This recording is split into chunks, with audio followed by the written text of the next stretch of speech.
Few words are as powerful or as scary as the word cancer. Hi, I'm J.R. Cardenas. And I'm Vanessa Ramirez. There was a time when a cancer diagnosis was something discussed only in hushed tones, and it was a foregone conclusion that eventually cancer would win. Thankfully, that is no longer the case. Through technological and medical advances, patients are fighting cancer and winning. Today, we bring you the story of three of those fighters. The first, a competitive high school athlete used to the hard work of preparing for a race. That focus and dedication would serve him well when he received his diagnosis. It helped that the team at Phoenix Children's Hospital were also on his side. My name is Stephen Dwyer. I'm 18 years old, and I've been a cancer survivor since 2014. In the summer of 2014, Stephen was in the best shape of his life and training to qualify for the Arizona State Swimming Championships. Suddenly, his health declined and tests revealed he had leukemia. When you hear that word, you know it's cancer, and it's just complete shock. Because you go from, oh, all I'm worrying about is competing at state and getting better, to I need to beat this thing just for my life. People say the word surreal, and it is. You feel like you're in someone else's story. And so I remember putting my hand on the door to come back in, saying, we're starting something new here. That's for sure. I can't believe this is happening. It's just the fear of the unknown and not knowing what's going to happen. But Stephen never had a doubt in his mind. He never said, why me? He took this on and he went for it, and it's been remarkable to watch. At first, I knew it was a deadly thing, but I mean, after the first day in the hospital, I was like, you know what, I'm gonna beat this thing. Like, I was never afraid of actually losing my life. Genetic test results lowered Stephen's prognosis for survival from 90% to 30% unless he received a bone marrow transplant. Fortunately, Phoenix Children's Hospital has a top-tier transplant center. The type of leukemia which he had was very rare, like just 5% of all the pediatric leukemia, right? So we didn't have a good number, but still we discussed with the family and we offered that if he undergoes a transplant right now, the success rate would be very high. We didn't hesitate because we'd known a couple of kids who'd been treated at PCH and had a great experience. There really wasn't a question in our mind. When we met with Dr. Shaw originally, it was very hopeful, and it always was very hopeful. She was a realist, but there was always that hope. I was just like, I'm gonna do what she tells me to do, and I mean, I'm glad I did that because it helped me get back to being healthy. Recovery after the transplant was slow, but after a few setbacks, Stephen was ready to leave the hospital. I cried the day that we left because I wanted to take the nurses home with us. And you know, they loved taking care of Stephen. They did, and they're a fabulous team. They were warm. They came to fundraisers of Stephen's, and they were always cheering him on, always cheering him on. The latest success to applaud is Stephen's return to the water and a return to the training that inspired his recovery. It's emotional. Stephen finds a retreat in the water, and getting back in the water was his motivation. He wasn't in the pool for about 15 months.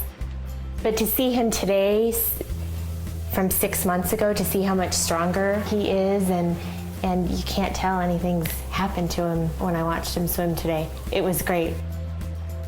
I met him just last week and I saw that he's so confident and strong now, and he's doing fine.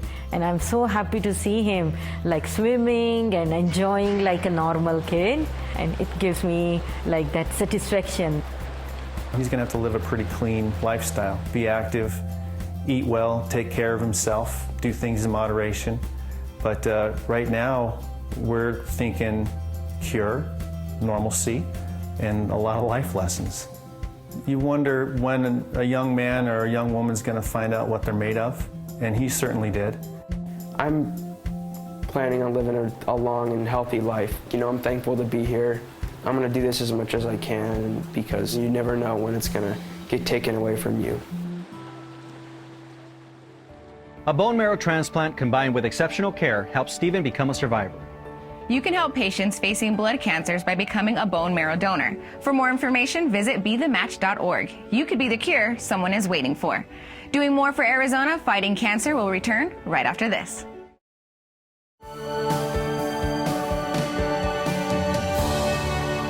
We love our Arizona sunshine and all the great outdoor activities we get to enjoy. That sun exposure, though, can come at a cost. Ranking highest in the nation for the number of sunny days also puts us at a greater risk of developing a life-threatening skin cancer called melanoma. After a lifetime of playing the sport he loved, our next survivor learned there was a price to be paid for all the fun in the sun. Luckily, he had a team of talented caregivers going to bat for him. I am Bill Sandillo, age 52 right now. I was diagnosed in July of 2011 with stage 4 melanoma. Bill has spent decades playing professional baseball and coaching players under the summer sun. For much of that time, sunblock was not even a consideration for him. Direct exposure to UV rays made him a prime target for skin cancer. Most skin cancers, we believe, are preventable, and that involves decreasing exposure to the sun, avoiding tanning beds, seeking shade. Unfortunately, there are skin cancers, especially certain aggressive forms of melanoma, that are not preventable. Although it can appear on sun-exposed areas or in places in the body that we can see, it can sometimes show up in places like the retina of the eye and other places where there is skin pigment, but we can't actually see the primary site. That's what can make it so dangerous. That was the case for Bill. An aggressive melanoma was spreading throughout his body. Tests revealed that he had 10 tumors. I was thinking it was something on the skin, but it was much worse. It was something that started inside. We didn't have a primary location where it started. We just knew it was in multiple places in my body, and at that point I was given 6 months to live. It was a scary proposition, especially when you know somebody tells you to get your affairs in order, because you have to be ready for the worst. And at 48, I don't think anybody's prepared for that. There isn't a how-to of when you get diagnosed what to do next. All you do is start researching, different cancer facilities, and we chose Ironwood and Dr. Paloy for a reason. We believe at Ironwood that getting that patient seen as quickly as possible and having them meet with a physician who can then establish communication with the rest of the team. That communication is essential. We believe that a group of doctors, surgical oncologists, a medical oncologist, a radiation oncologist, a dermatologist, and other ancillary support services will make up the team that will help guide the patient throughout their course of treatment. We got with his office and everything went smoothly, and we put a good team together that kind of diagnosed what I had and what our game plan was, and we went forward with that. He would be a good example of a person who's gone through every form of treatment that we know of today for cancer and melanoma. Surgery, chemotherapy, immunotherapy, targeted therapy, and radiation therapy. So Bill has had all of those different treatments over a number of years that have really led to his success. At the diagnosis, we were talking about months rather than years. And without the evolution of the targeted treatments that we now have today, it would have been a much different outcome. He's a perfect example of how far we've come along in the treatment of cancer. They're changing very rapidly. Just in the treatment for melanoma alone, since 2011, we now have 3 different groups of drug therapies that are new and now available that have actually been proven to prolong survival. We never used to be able to say that in advanced melanoma, giving treatment like chemotherapy or some of the immunotherapies could actually lead to patients living longer. And it's really great to be part of that, to see those improvements. I know the reality is I'm living with cancer. I now have several options where I didn't have one. And now I think the prognosis for me to living 10 years, even longer, are really good. We're putting our faith and our hands and our trust into the doctors, into the therapies, into the research, everything that comes down the road. And I think they're doing a great job. Over the last 5 years, we've been battling every day, and we've gotten to a point now where we're cancer-free. Ironwood Cancer and Research Centers offers advanced, personalized, and targeted therapies. Their collaborative team approach ensures the highest standards of care and comfort in the treatment process. Contact Ironwood Cancer and Research Centers. It took the right combination of treatments to help Bill triumph over his stage 4 melanoma diagnosis. Like Bill, our next survivor also relied on traditional treatments and therapies, but when his cancer returned a third time, a new weapon in the cancer-fighting arsenal gave him another chance at life. My name is Joseph Liguori. I've been a cancer survivor since May 5th, 2005. Never smoked a cigarette in my life, and I was very active, played sports, did a lot of good things the right way. Lung cancer never came into my mind. Wasn't feeling sick at all. A buddy of mine was a doctor and said, hey, you're coughing, why don't we check that out? And that's when he did a couple scans and found out that I've got tumors all over my body. And he looked at the scans and said, this is really, really bad. There's really nothing you can do. I'm going to be straight with you. You should take a 2-week vacation with your family and get your finances in order, because people don't come back from this. And at that point, it's like a ton of bricks fell on you. He's telling me I can't do anything. I should just accept it. And I said, I can't do that. So that's the first time I realized I have to give it 100%. What can I do? Joseph took control of his own health care. He researched treatments and facilities until he found hope in the form of a combination of therapies. You know, when I was first diagnosed, I had a lung tumor, 3 tumors in the chest, and 5 tumors on my spine. So everything was bad. But because of that new oral medication, as well as the very strong chemo, within a few months, I showed signs of those tumors shrinking, which was awesome. In 2011, the cancer returned for a third time with tumors in his brain. Joseph's research for his best treatment option led him to relatively new technology. The CyberKnife is like bloodless surgery. It pinpoints the tumor with highly targeted radiation. It can also be an option for patients with tumors that have been deemed inoperable. Older technologies try and treat the tumor in a very large area, big box, that the tumor is kind of moving within, but that big box or that big area involves a lot of normal tissue.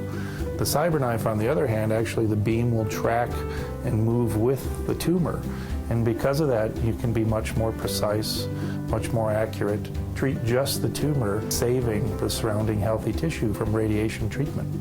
And fortunately, we win a lot of cases. It's not a death sentence, and it's very gratifying when we can be part of that. In Joe's case, it was a matter of really understanding what the images were showing, the treatments that he's had before, and how CyberKnife could play a role in just treating very small, discrete lesions in the brain in such a way that he didn't go through the side effects. The tumor was eradicated within the brain, and we're lucky that today, many years later, he's disease-free. I'm in a hurdle race because I used to run track. I'm doing good, and then I hit another hurdle, another brain tumor, and then 3 more brain tumors, and then another brain tumor. You got to keep going. You got to give it 100%. Will the cancer get me someday? Maybe, but I've already gotten 11 years when I was told it would be less than 3 to 6 months. Life is good. Every day is a good day. So the prognosis is I continue to battle. It's a part of my new world, new life. And I get most gratification by sharing this with other cancer patients. I've been down in the lowest point you can be. And now I tell people, give it 100%. If I die tomorrow, I know that I gave it my all. And that's what's most important to me. You got to keep living. You got to make plans. You got to go forward. Having the right attitude is key to dealing with a cancer diagnosis. Our survivors have shown us how the right outlook, combined with the skills of healthcare providers and the support of loving family and friends, can help put the odds of beating cancer in your favor. When we return, we'll meet a Valley company working hard to drive out cancer. Doing more for Arizona fighting cancer. We'll be right back after these messages. Today, we've shared with you the stories of 3 cancer survivors. They're here today to tell their stories thanks to the decades of work by dedicated men and women working hard to find a cure. Research is expensive, and if we're to win this war, raising funds to continue that work is vital. A fact not lost on AutoNation, whose Drive Pink campaign is supporting cancer research. As with any major disease, money drives research, and research is the key to finding effective treatments. Individual donations add up, but large companies are taking a lead role in fundraising. The nation's largest auto dealer, AutoNation, is doing their part to drive out cancer. We have 373 franchises across the United States, and the corporate effort across the country is to support all things that are related to cancer. But the way that you make the biggest impact is by looking at what cancer causes are most important to the communities where our stores sit. We also like to get our associates involved, to have these events or to support cancer-related causes without involving your employees would certainly diminish the impact. With 27,000 associates, I mean, we can assemble teams of 50, 100, even several hundred people towards these fundraising efforts and these causes, and our associates really enjoy it, and it also brings camaraderie to what we do as an organization. We're a big company, but we like to have the impact of a small company, and anytime that you can get your associates, whether it's a service writer, it's a manager, a technician that works on a vehicle, someone that's in the finance department, or even our general managers involved, it helps bring the store together, and it helps show the community that we're not just a big corporation that is listed on the Fortune 500. We're actually a local community company that wants to support causes that are important in the communities we're in. Raising awareness and funding research to fight breast cancer is what spurred the Drive Pink campaign. It kicked off in 2015, and the momentum soared via social media and the country's roadways. We have different social media props that we use, and we ask associates to take pictures with their customers and do Facebook posts and Instagram posts and Twitter posts. And the Drive Pink hashtag has really gone up in the rankings, and we thought it was so important that instead of doing it just for that 3-month period, we've now incorporated the Drive Pink and the pink plate frames into a year-long effort across the entire coast-to-coast AutoNation footprint. It is cool, and I'm starting to see these plates all over Phoenix, all over Los Angeles. When I was in Vegas last week, I saw the plates, and it reminds you of why you do it, and hopefully it shows the community our connection to the breast cancer and cancer-related causes. Another national initiative that's made a positive impact for breast cancer research is the college football bowl game, the AutoNation Cure Bowl. Last year's Cure Bowl, we raised money to directly benefit the Breast Cancer Research Foundation. During the halftime of the game, our chairman and CEO, Mike Jackson, presented the Breast Cancer Research Foundation with a check for $1 million. We're going to continue that this year, and hopefully we'll have a bigger TV audience and be successful again at promoting the Drive Pink cause. So far, AutoNation's efforts have been a huge success. Since 2013, we've raised $6 million towards cancer-related causes across the United States.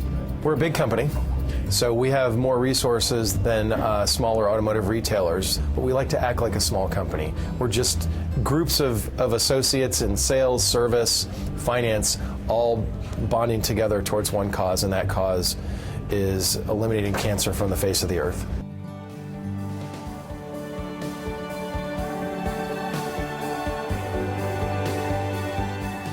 Much progress has been made in the fight against cancer, but much more needs to be done.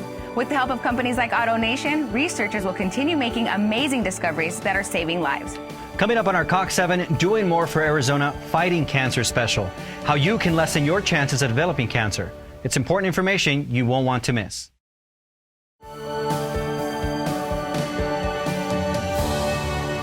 It used to seem quite random whether or not a person developed cancer. And we never dreamed that through changes to our lifestyle, we can greatly lessen the possibility of developing certain cancers. That's the good news coming out of Tucson. In laboratories across the world, researchers are working on ways to defeat cancer through improved treatments. The University of Arizona Cancer Center is home to several of those labs pursuing a cure for many types of cancer. Arizona's Cancer Prevention and Control Program pulls together scientists from different disciplines. They're trying to reduce the number of new cancer cases because the easiest way to beat cancer is to never have it.